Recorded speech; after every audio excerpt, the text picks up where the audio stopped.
Ever since I was a small child, I had interest in science and things technical. So as a young man, I got interested in radio and electronics, was a ham radio operator, had the opportunity of talking with people all over the world. That morphed into a degree in electrical engineering when I went to BYU, and that really gave the direction for my first career. After graduating in electrical engineering, I was hired by Bell Telephone Laboratories, a name that's not very familiar with people in the modern world, but at the time it was the ultimate place to work for an engineering graduate. Had the opportunity of working on the touch-tone telephone dial, and in fact got a patent on it. But I decided that was not the end of my academic career and wanted to include some business knowledge to supplement my engineering background, and so I went on for a doctorate in management information systems at Purdue University. After graduating from Purdue, I was hired by the University of Minnesota in a professorial role. At that time, the University of Minnesota was probably the #1 school in the world in management information systems, my chosen field. So I was very comfortable there. I was born and raised in Spanish Fork, Utah, however, and I came home for a Christmas visit and happened to come to the BYU campus, where, as I was roaming around doing nothing, I ran across Carl Skousen. I don't know if that means a whole lot to our accounting audience here, but Carl was one of the faculty members on the old accounting faculty, and he happened to be my Sunday school teacher when I was a teenager. He asked me what I was doing. I told him, well, I'm teaching information systems at the University of Minnesota. And the next words out of his mouth was, well, step right into my office. And what was going to be a visit to renew my love for my family and that in Utah ended up being an introductory visit for applying and ultimately being hired by BYU. Wonderful. What would you consider to be your greatest accomplishment while teaching at BYU?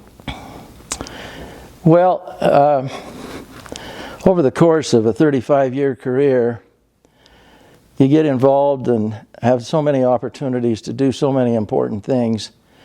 I'll mention several that I think are valuable contributions. I don't know if I want to pick any one as being the most important, but I happened to come to BYU at a very critical time.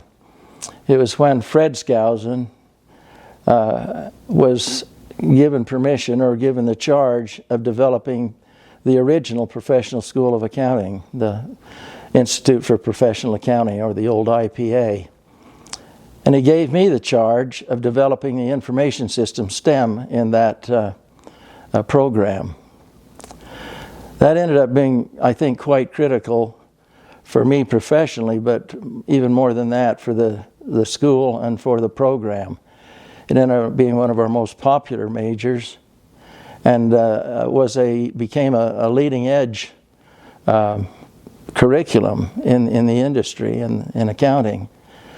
Because I'm old, obviously, and that because of that, I was on the leading edge of what was happening in accounting education and information systems education in general.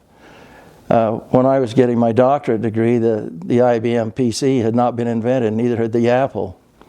So those things came online right at the time that I began my professorial career. So I was instrumental in helping the college choose the PC as a preferred instrument for the faculty and students to work with.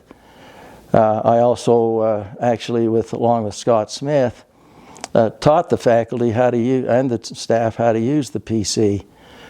Of course, we know Scott went on with Qualtrics and is now a multi-billionaire, and I didn't quite make that cut, but we worked together in that effort early on. Some other important contributions.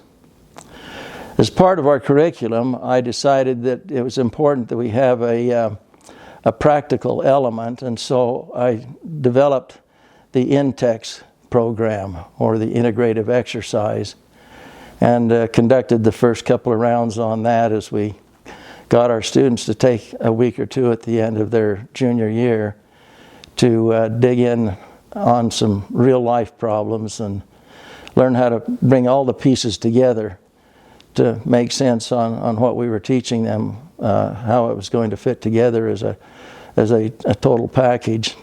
I've had many students that have come back and said that that was probably their most valuable educational experience.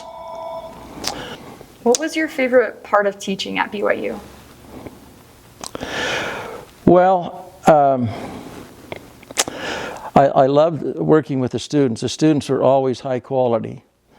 In our program, we were students had to apply. They couldn't just, without satisfying prerequisites and certain academic standards, couldn't just come into the program. So we always had very high quality students. Our faculty members were wonderful. They were great colleagues to work with, and I really appreciated working with them. But there's one class that I've always enjoyed teaching and had a major responsibility for, and that was Excel. I started teaching that as a stand-up course, and then the college came in at one point, the dean came in and said, well, we need a way to make that more efficient. We can't have instructors standing up in every classroom doing all of the instructing, and so I developed a way to use the computer to both give presentations on it and to do the testing on it. And that way I personally was able to manage virtually all of the sections of that course, and as you know, it's required as a prerequisite for anybody that even wants to apply to the Marriott School. So it services thousands, literally thousands of students every year. Now, that had a very fun aspect because my wife and I like to travel, and when we travel, we try to go to church meetings when it's Sunday. So we'd go traveling, and in almost any place of the world, we'd go to church meeting, and I'd have somebody come up to me and say, "You're Professor Mckell, and you taught me Excel," or "you taught me this or that and the other." I figure over the course of my career, I touched over 40,000 students, and they are scattered everywhere, and it's literally true. We can go anywhere and meet up with a former student, and that is really fun. So I always made a point, and sometimes an overboard point, that everything that they were learning in their curriculum was important, whether it was in my class or other classes. They ought to strive to really come to learn it. I use the term own it. They needed to own these skills and techniques and facts that they were developing. It would bless their lives. What words of encouragement would you give to, or advice would you give to current BYU accounting students?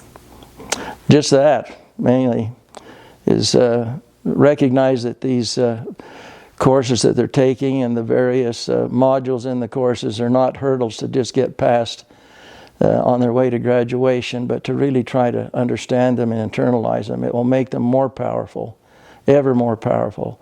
That's what they've paid money and spent a lot of time to get, so don't treat them lightly. Own it. What is your advice to current BYU alumni?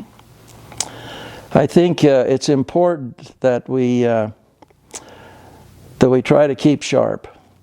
The world is a fast-moving place, and as we know, technology is ever faster moving. So many things have happened since I've retired. It's just amazing. They need to treat their career with great respect and make an effort to keep up to date and manage their career properly in order to succeed. Awesome.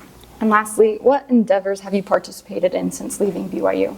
Well, I mentioned that my wife and I like to travel, And so we've had several traveling experiences. Most recently, we've been to all of the stands in Central Asia, except for Afghanistan. We didn't go to Afghanistan. They were still kind of a problem place to go to. And South Africa, we've been to all the continents, including, I guess, and most recently, since retirement, down in Antarctica. We served a mission.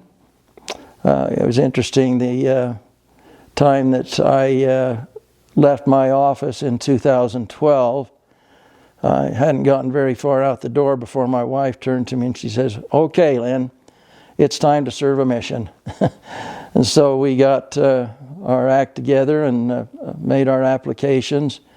I retired in the summer, and on the 20th of December, I found myself in New York City in a snowstorm, in a totally bare apartment. I mean totally bare, nothing there. Sleeping on the floor and using a scrounged curtain to try and cover the windows for privacy, and starting our adventure on a mission there in New York City. It's Brooklyn, New York, actually. We had a wonderful experience. We had a great experience. And had a chance to be set apart temple workers in the Manhattan Temple. And that was a great experience as part of our mission, but we also were MLS missionaries, member leader support missionaries to Bishop Grow in the Midwood Ward there. Most of our members were first generation immigrants. So it's kind of like a foreign mission in the United States in that sense. I didn't teach in Haitian Creole, but we had classes taught in Haitian Creole. And of course we had Spanish classes as well, and translations in Russian, and the mission itself had formal language teaching in 7 different languages. So it was a real melting pot.